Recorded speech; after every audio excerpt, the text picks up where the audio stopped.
વિદ્યાર્થી મિત્રો, આજના લેક્ચરમાં મારી યુટ્યુબ ચેનલમાં આપનું સ્વાગત છે. આજનો લેક્ચર છે આપણો ધોરણ 9 ગણિત ચેપ્ટર નંબર 11 પૃષ્ઠફળ અને ઘનફળનો, જેમાં આજે આપણે સ્વાધ્યાય 11.3નો દાખલા નંબર 2 શંકુ આકારના વાસણની ક્ષમતા લીટરમાં શોધો. તો બીજા દાખલાની અંદર બે દાખલાનો સમાવેશ કરેલો છે અને બંને દાખલામાં માપ આપેલા છે અને આપણે લીટરમાં ક્ષમતા શોધવાની છે, એટલે કે વાસણની અંદર કેટલું પ્રવાહી ભરી શકાય એ વાસણની ક્ષમતા કહેવાય. અને વાસણમાં કેટલું પ્રવાહી ભરાશે એ પ્રવાહીનું માપ લીટરમાં આવશે. અને આ લીટરનું માપ શોધવું હોય તો એના માટે આપણે વાસણનું ઘનફળ શોધવું પડે. વાસણની અંદર કેટલું પ્રવાહી સમાય છે એના માટે આપણે શું કરવું પડશે? વાસણનું ઘનફળ શોધવું પડશે. તો પહેલી કિંમત આપી છે ત્રિજ્યા 7. ત્રિજ્યાની સંજ્ઞા શું છે? આર, એટલે કે આર બરાબર શું છે? 7 સેમી. ત્યારબાદ ત્રાસી ઊંચાઈ એટલે એલ કહેવાશે. એલ બરાબર કેટલા છે? 25 સેન્ટીમીટર. હવે ઘનફળનું જે સૂત્ર છે આપણું શંકુનું ઘનફળ શોધવાનું, હવે ઘનફળ શોધવાનું સૂત્ર શું છે? 1/3 પાઈ આરનો સ્ક્વેર એચ. હવે આર આપણને આપી દીધેલા છે, પરંતુ એચ એટલે લંબ ઊંચાઈ, સીધી ઊંચાઈ આપેલી નથી, ત્રાસી ઊંચાઈ આપી છે. તો પહેલાં આપણે એચ એટલે કે સીધી ઊંચાઈ શોધવી પડશે. તો એના માટે આપણે એલ સ્ક્વેરના સૂત્રનો જ ઉપયોગ કરીશું. તો જો એલ સ્ક્વેર બરાબર આરનો સ્ક્વેર વત્તા એચનો સ્ક્વેર. હવે આ ત્રણમાંથી એલ અને આર આપેલા છે પણ એચ આપેલો નથી. તો આપણે એચ શોધવું હોય તો શું કરીશું?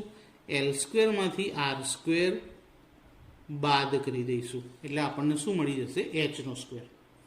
ઉપરનું જે સૂત્ર છે એને પરથી જ આ બીજું સૂત્ર બનાવ્યું. આર કાં તો એચ શોધવું હોય તો એને આગળ લખી લેવાના અને બીજી જે સંખ્યા હોય એને એલ સ્ક્વેરમાંથી બાદ કરી નાખવાની. તો એલ કેટલા આપેલા છે આપણને? 25. તો 25નો વર્ગ ઓછા આર કેટલા આપેલા છે? 7નો વર્ગ. 25નો વર્ગ એટલે કે 25 ગુણ્યા 25 625. 7નો વર્ગ એટલે કે 7 ગુણ્યા 7 49. અને આ બંનેની બાદબાકી કરીએ તો આવશે 576. આ આપણને શું મળ્યું? એચનો સ્ક્વેર 576. માટે એચ બરાબર, હવે ફરીથી એકવાર કહું કે 1 થી 30 સુધીના વર્ગમૂળ અને વર્ગ મોઢે હોવા જોઈએ. તો 576નું વર્ગમૂળ શું નીકળશે? 24. તો એચની કિંમત મળી ગઈ આપણને 24 સેન્ટીમીટર. હવે આપણે ઘનફળ શોધીએ અને પછી એ જે ઘનફળનો આન્સર આવશે એને આપણે શેમાં ફેરવવો પડશે? લીટરમાં, કારણ કે આપણને જવાબ લીટરમાં માંગેલો છે. તો ઘનફળનું સૂત્ર 1/3 પાઈ આરનો સ્ક્વેર એચ. 1/3 પાઈની કિંમત આપણને આપી નથી તો શું લખવાની? 22/7. આરનો સ્ક્વેર, આર કેટલા છે? 7. તો 7 ગુણ્યા 7 અને એચ કેટલા શોધ્યા? 24. તો બધી કિંમતો મૂકી દીધી જે સૂત્રમાં જરૂર હતી. હવે આપણે શું કરીશું? છેદ ઉડાડી દઈએ. તો સિમ્પલ છેદ, 7 7 ઉડી ગયા.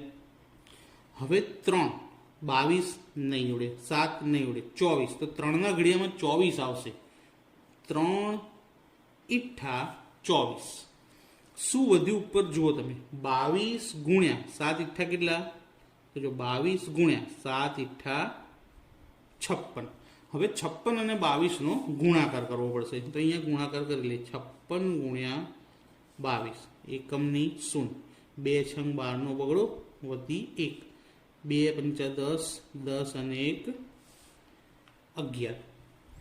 હવે બીજી વખત 2 ગુણાકાર કરો તો અહીંયા 112 આવે તો એમાં પણ 112 જ આવે. 2 ના 2, 2 ને 1 3, 1 ને 1 2, 1 નો 1. તો 1232. 1232. ઘનફળ શોધ્યું હતું તો શું કરવું પડશે? સેન્ટીમીટરનો ઘન લખવો પડે. પૃષ્ઠફળ અથવા તો ક્ષેત્રફળ હોય તો સ્ક્વેર આવે, પણ ઘનફળ છે એટલે ઘન. હવે આને લીટરમાં ફેરવવા માટે પદ સેમી ઘનને લીટરમાં ફેરવવાનું છે. તો 1000 સેમી ઘન બરાબર 1 લીટર થાય. આ ખાસ યાદ રાખજો, સ્વાધ્યાયની શરૂઆતમાં મેં કીધેલું હતું તમને. તો 1000 સેમી ઘન બરાબર 1 લીટર થાય તો આપણી પાસે કેટલા સેમી ઘન છે? 1232 સેમી ઘન બરાબર કેટલા લીટર? સિમ્પલ, 1232 ને 1 સાથે ગુણવાના અને 1000 એના છેદમાં લખવાના. 1232 છેદમાં 1000. હવે 1000 ભાગવાની જરૂર ના હોય.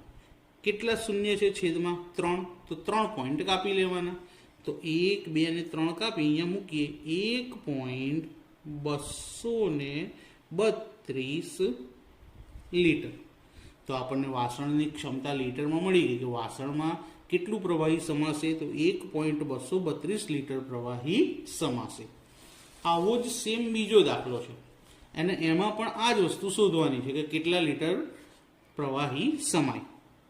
પણ અહીંયા આગળ આપણને ઊંચાઈ એટલે h કહેવાય. એકલી ઊંચાઈ લખ્યું એટલે શું કહેવાય? h. તો કેટલા આપેલા છે? h બરાબર 12 સેમી. ત્રાસી ઊંચાઈ જેને L કહીએ છીએ, કેટલા આપેલા છે? 13 સેન્ટીમીટર. હવે ફરીથી h અને L આપેલા છે પણ ત્રિજ્યા આપી નથી. તો L² વાળું સૂત્ર હાલ આપણે ઉપયોગ કર્યો તે જ આવશે. હવે અહીંયા r શોધવાનું છે તો r ને પહેલા લખી દઈએ અને આ h નો સ્ક્વેર છે એને L² માંથી બાદ કરી દઈએ. સિમ્પલ. આ h પ્લસ છે આમ લઈએ તો માઇનસ થઈ જાય. L² minus h². હવે કિંમત મૂકીએ. L કેટલા આપેલા છે? 13. તો 13 નો સ્ક્વેર ઓછા h કેટલા આપેલા છે? 12. તો 12 નો સ્ક્વેર. 13 નો વર્ગ 169 અને 12 નો વર્ગ એટલે 144. 12 ગુણ્યા 12, 13 ગુણ્યા 13. બાદ બાકી કરીએ તો 25 આવશે અને આ શું મળ્યું આપણને? r નો સ્ક્વેર મળ્યો. માટે r બરાબર 25 નું વર્ગમૂળ નીકળે 5 અને એકમ છે સેન્ટીમીટર. તો r મળી ગયો. હવે આપણે ઘનફળ શોધી લઈએ આગળના દાખલાની જેમ જ. 1/3 પાઈ r નો સ્ક્વેર h. 1/3 ગુણ્યા પાઈ આપી નથી એટલે 22/7. r કેટલા મળ્યા? 5. તો 5 ગુણ્યા 5 અને h કેટલા છે? 12. તો 12 લખીએ. હવે તમે જો અહીંયા 3 નો છેદ ઉડી જશે. 3 ચોક 12. પણ આ 7 નો છેદ ઉડતો નથી તો નહીં ઉડાવવાનો. હવે ગુણાકાર સરળ રીતે કેવી રીતે થશે? જુઓ, પાયો 25, 25 ચોક 100 અને એને 22 જોડે ગુણીએ એટલે 2200. છેદમાં કેટલા છે? 7. આ આપણને શું મળી ગયું? ઘનફળ સેમી ઘન. ઘનફળ એટલે ઘન. હવે એને લીટરમાં ફેરવી દઈએ કે સેમ 1000 સેમી ઘન બરાબર 1 લીટર. તો 2200/7 સેમી ઘન બરાબર કેટલા લીટર? હવે 2200/7 ને 1 વડે ગુણવાના અને છેદમાં 1000 લખવાના. તો 2200/7 અને જોડે શું આવશે? 1000. તો 0 0 0 0 ઉડી ગઈ. હવે 1000 આવશે ને, 1 0 એક્સ્ટ્રા લખી દઈએ. હવે 22 અને છેદમાં 10 વધ્યા અને 7 વધ્યા. છેદમાં 1000 હતા એટલે 2 શૂન્ય ઉડાડી દીધી. 10 વધ્યા અને અહીંયા 7 અને ઉપર 22. તો 10 ના અડધા કેટલા? 5 અને 22 ના અડધા કેટલા?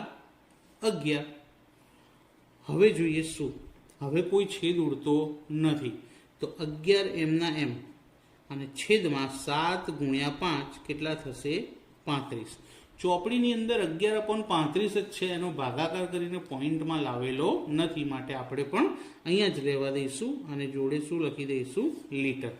તો બીજું જે માપ આપ્યું હતું એ પ્રમાણે વાસણમાં કેટલું પ્રવાહી સમાશે? તો 11/35 લીટર પ્રવાહી સમાશે. તો ખબર પડી ગઈ વિદ્યાર્થી મિત્રો. અને આજનો વિડીયો કેવો લાગ્યો મને કોમેન્ટમાં જરૂરથી જણાવજો અને જો સારો લાગે તો લાઈક કરજો, શેર કરજો અને ચેનલને સબસ્ક્રાઈબ કરવાનું ભૂલતા નહીં. Thank you.